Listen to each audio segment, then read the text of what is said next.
നമസ്കാരം. നമസ്കാരം. എല്ലാവർക്കും നമസ്കാരം. സത്യത്തിൽ എനിക്ക് ഇന്ന് വരെ നല്ലൊരു ക്യാമറ, ഞാൻ ചെയ്യുന്ന ഓരോ കാര്യങ്ങളെയും എടുത്ത് ക്യാമറയിൽ പകർത്തി അത് വെളിയിലേക്ക് പ്രചരിപ്പിക്കാൻ പറ്റിയ ഒരാൾ എനിക്ക് ഇന്ന് വരെ കിട്ടിയിട്ടില്ല. അതാണ് ഏറ്റവും വലിയൊരു യാഥാർത്ഥ്യം. കാരണം എൻ്റെ കഴിവുകളും എൻ്റെ കാര്യങ്ങളും എത്രത്തോളം ഉണ്ടെന്ന് ജീവിച്ചിരിക്കുമ്പോഴാണ് ഞാനത് തിരിച്ചറിയുന്നത്. അപ്പോൾ ജീവിച്ചിരിക്കുന്ന ഞാൻ പറയുന്ന കാര്യങ്ങളെ എടുത്ത് ക്യാമറയിൽ പകർത്തി അത് പ്രചരിപ്പിക്കുവാനായിട്ട് എനിക്ക് ഇന്ന് വരെ നല്ലൊരാളിനെ എനിക്ക് കിട്ടിയിട്ടില്ല എന്നുള്ളത് വളരെ സത്യമാണ്. അതിന് എൻ്റെ സുഹൃത്തുക്കളെന്ന് പറയുന്ന ആളുകളായാലും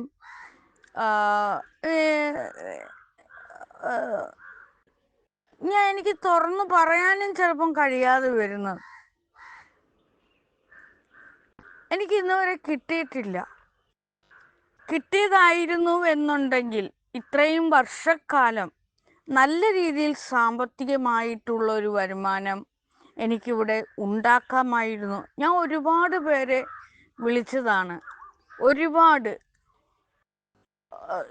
പിന്നെ എന്താ പറയാ,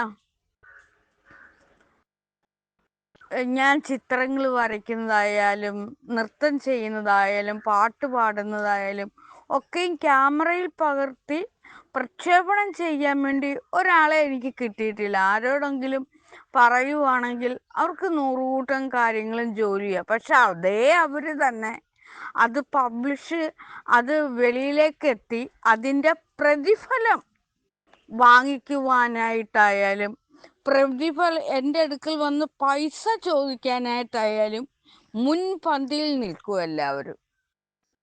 ക്യാഷ് വേണം, എല്ലാവർക്കും ക്യാഷ് വേണം. എന്നാൽ ആ എടുക്കുന്ന ക്യാമറയിൽ പകർത്തി അത് വെളിയിലേക്കൊന്ന് പകർത്തിയിടാൻ എന്നോടൊപ്പം സഹായിക്കൂ എന്ന് പറയുമ്പോൾ ആരും അതിന് വരില്ല. എന്നാൽ വരുവാണെങ്കിൽ തന്നെ ഞാൻ പറയുന്നത് പോലെ പ്രവർത്തിക്കത്തില്ല. അവരുടെ ഇഷ്ടത്തിനാണ് ചെയ്യുന്നത്. അവരുടെ ഇഷ്ടത്തിന് ചെയ്യുമ്പോൾ അത് ഏച്ചുകെട്ടൽ, അത് എഡിറ്റിങ് അങ്ങനെയായി തീരും. പക്ഷെ ഞാൻ ശുദ്ധമായ റിയാലിറ്റിയിലാണ് വീഡിയോ ഇടാൻ പറയുന്നത്. ഓരോ മനുഷ്യനും വേണ്ടുന്ന റിയാലിറ്റിയാണ്. റിയാലിറ്റിയിൽ വേണം അത് ഇടേണ്ടത്. ഇപ്പം ഞാൻ പറയുന്ന രീതിയിൽ അത് ചെയ്യാനായിട്ട് ഇന്ന് വരെ എനിക്ക് ഒരാളിനെ കിട്ടിയിട്ടില്ല, ഈ നിമിഷം വരെ. അഥവാ ഇനി ഞാൻ പറയുന്നത് പോലെ ആരെങ്കിലും ചെയ്തു എന്ന് പറഞ്ഞാൽ അതൊക്കെ അതിൻ്റെയൊക്കെ പിന്നിൽ അവരുടെയൊക്കെ എന്താ പറയാ, അവരുടെയൊക്കെ ദേഷ്യവും വെറുപ്പും എല്ലാം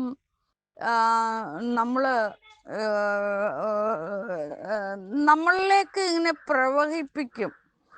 അതായത് എനിക്ക് വയ്യ നിങ്ങളുടെ നിർബന്ധത്തിന് വഴങ്ങി അങ്ങനെ ചെയ്യാൻ, എനിക്ക് വയ്യ ഇങ്ങനെ ചെയ്യാൻ, എനിക്ക് അങ്ങനെ ചെയ്യാൻ വയ്യ. ദേഷ്യമാണ്, എപ്പോഴും ദേഷ്യവും ഇറിറ്റേറ്റും ഒക്കെ പ്രകടിപ്പിക്കും. ആ ഇറിറ്റേറ്റും ദേഷ്യമൊക്കെ പ്രകടിപ്പിക്കുന്നിടത്ത് മനസമാധാനം കിട്ടത്തില്ല, ശാന്തത കിട്ടത്തില്ല. കാരണം എല്ലാവർക്കും എല്ലാം വേണം. പക്ഷെ അതിനൊത്ത് ഒരു നിമിഷം ജീവിതം എന്താ പറയുക, രാത്രി തൊട്ട് വൈകുന്നേരം വരെ നിൽക്കണമെന്ന് ഞാൻ പറയുന്നില്ല. ഒരു സെക്കൻഡ്, ഒരു നിമിഷം, അല്ലെങ്കിൽ ഒരു അരമണിക്കൂറെങ്കിലും അതിനു വേണ്ടി ഒരു ഇത്തിരി നേരം സമയം മാറ്റിവെക്കാൻ ആർക്കും വയ്യ.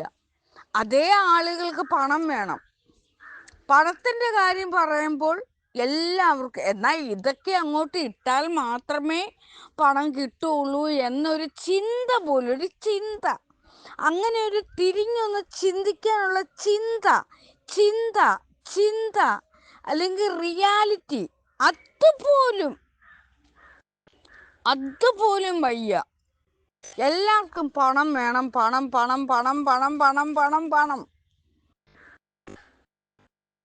ഇപ്പൊ എനിക്കൊരു കഴിവുണ്ട്, ഒരു ചിത്രം വരപ്പ് എനിക്കൊരു കഴിവുണ്ട്.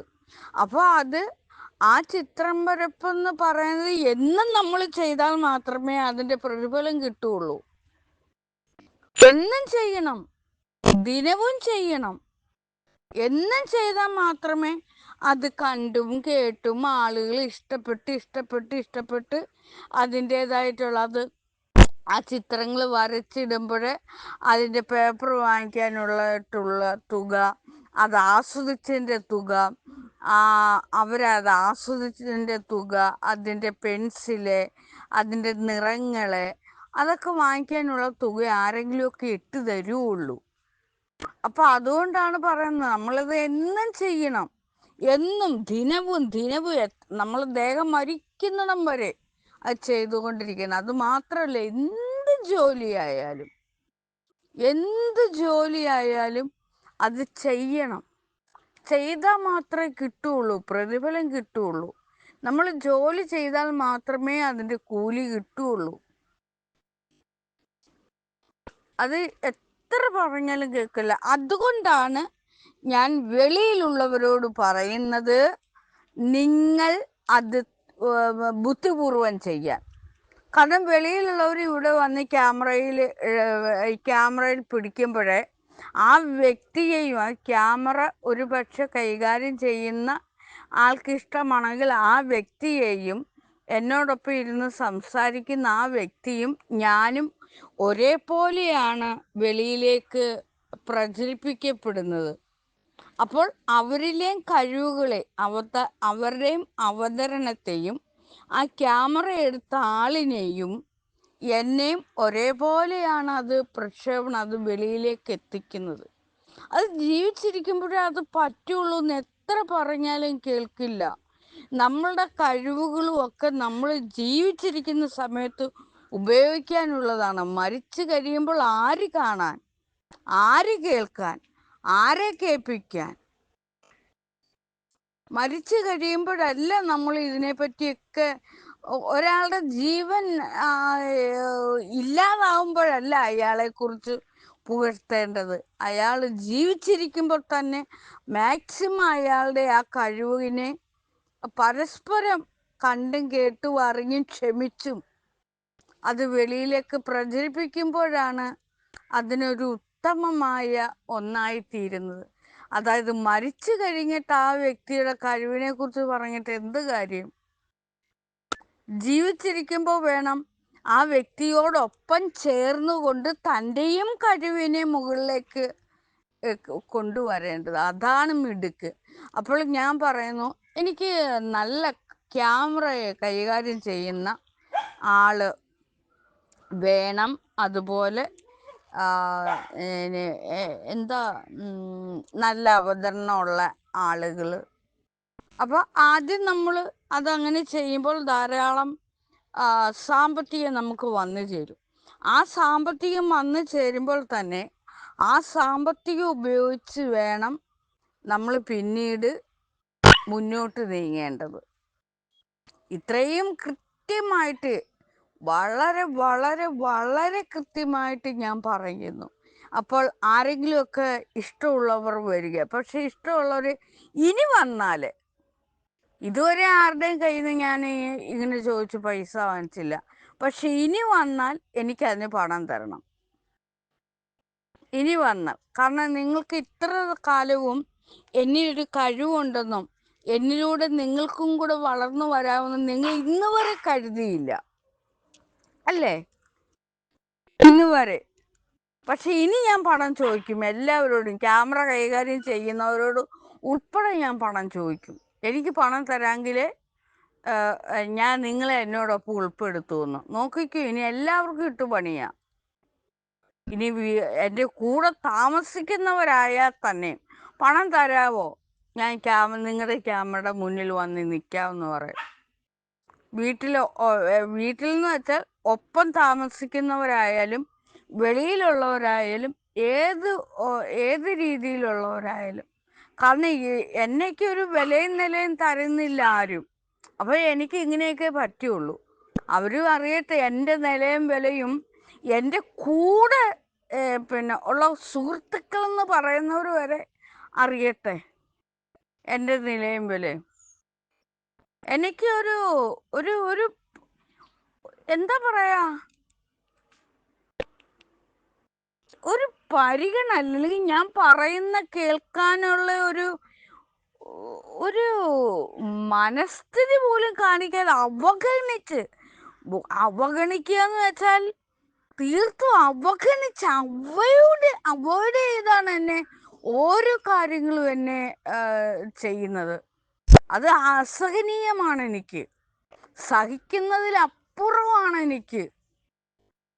കാണാൻ കഴിവുള്ള ഒരാളിനെ ഒപ്പം കിട്ടിയിട്ട് പോലും ഈ അവഗണന, അവോയ്ഡ് എനിക്ക് സഹിക്കാൻ പറ്റുന്നില്ല. അപ്പൊ അവരറിയണം, ഇത്രയും നാളും ഒപ്പം കൂടി ഇരുന്നിട്ട് കിട്ടിയ മഹാലക്ഷ്മിയെ തട്ടിക്കളയുന്നത് അവർ തന്നെയാണെന്ന് അറിയണം. അതുകൊണ്ട് ഇനി വെളിയിലുള്ളവരോട് ഞാൻ പറയാണ്, പറ്റുമെങ്കിൽ നിങ്ങളോട് ഞാൻ പറയുന്നു, പറ്റുമെങ്കിൽ ഞാൻ നല്ലൊരു ചിത്രകാരി മാത്രമല്ല, ഒരുപാട് കഴിവുകളുണ്ട്. നിങ്ങൾ ക്യാമറയിൽ പകർത്തി മാക്സിമം നിങ്ങൾ അത് ഉപയോഗപ്പെടുത്തുക. ഇനി ആരുടെയും കാല് പിടിക്കാനും പോകുന്നില്ല. മടുത്തെന്ന് വെച്ചാൽ ഒരു പരിധിയില്ല, എല്ലാവരോടും പറയുന്നതിനൊക്കെ ഒരു പരിധിയുണ്ട്. മടുപ്പെന്ന് മടുപ്പുമായി തുടങ്ങി എനിക്ക്. ആരോടും ഒരു ദൈവമോ കാരുണ്യം തോന്നാത്ത വിധം എൻ്റെ ബോധമണ്ഡലമായി തീർന്നിരിക്കുന്നു. സഹിക്കാവുന്നതിലപ്പുറമായി തീർന്നിരിക്കുന്നു. അതുകൊണ്ട് തന്നെ എന്നെ അവോയ്ഡ് ചെയ്യുന്ന ആരായാലും, ഇനി സ്വന്തം മാതാവായാലും പിതാവായാലും കൂടെ താമസിക്കുന്ന ആളായാലും സഹോദരനായാലും സഹോദരിയായാലും മുത്തച്ഛനായാലും മുത്തശ്ശിയായാലും ഗുരുവായാലും അധ്യാപകനായാലും ആരായാലും, എനിക്ക് നിലയും വിലയും തരാത്ത ഒരാളിനോടൊപ്പം മിണ്ടാൻ പോലും ഞാൻ കൂട്ടാക്കുന്നില്ല. മടുപ്പ് അനുഭവപ്പെട്ട്, തീർത്തും മടുപ്പ് അനുഭവപ്പെട്ട്. നന്ദി, നമസ്കാരം.